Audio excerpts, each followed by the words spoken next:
Salut, c'est Laurette. Aujourd'hui, c'est recette zéro déchet, butternut, 3 textures. Pour cette recette, il nous faut un butternut, une burrata, de la farine, un citron vert, ail, échalote, du pimenton, du miel et des noisettes. On va donc s'attaquer au butternut. On va venir faire du croustillant, du crémeux, du fondant, bref, un petit peu tout. Vous allez voir, il va y passer sous toutes les textures. Première étape, on va s'attaquer à notre butternut. On va venir l'éplucher et on conserve les épluchures pour tout à l'heure. On va ensuite le tailler en dés et mettre tout ça sur une plaque recouverte de papier sulfurisé.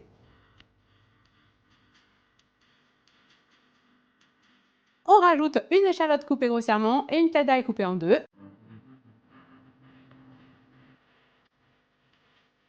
On assaisonne avec de l'huile d'olive, du sel, du poivre. Et ça part au four, 180 degrés pendant 45 minutes. Et voilà, maintenant que c'est bien cuit, on va en garder une partie en cube comme ça, c'est la première texture. La deuxième partie, on va en faire une purée, c'est la deuxième texture. On récupère le butternut qui a cuit tout à l'heure avec l'échalote et un petit peu d'ail confit. On va venir y rajouter du pimenton, du sel, du poivre et un tout petit filet d'huile. Et là, on mixe le tout.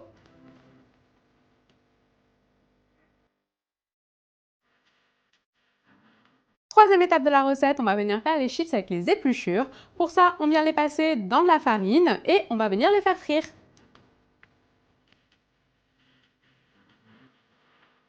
Une fois que c'est frit, on les égoutte et on sale.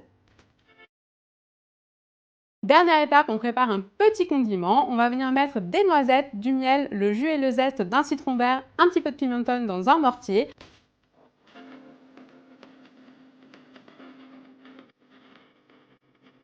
On commence à piler le tout et là, on va venir monter à l'huile. Pour le dressage, c'est super facile. On va venir mettre la purée dans le fond de l'assiette. On dépose la burrata par-dessus, on va légèrement la fendre. On ajoute nos morceaux de butternut confit. On vient déposer le condiment au milieu et on surmonte avec les chips.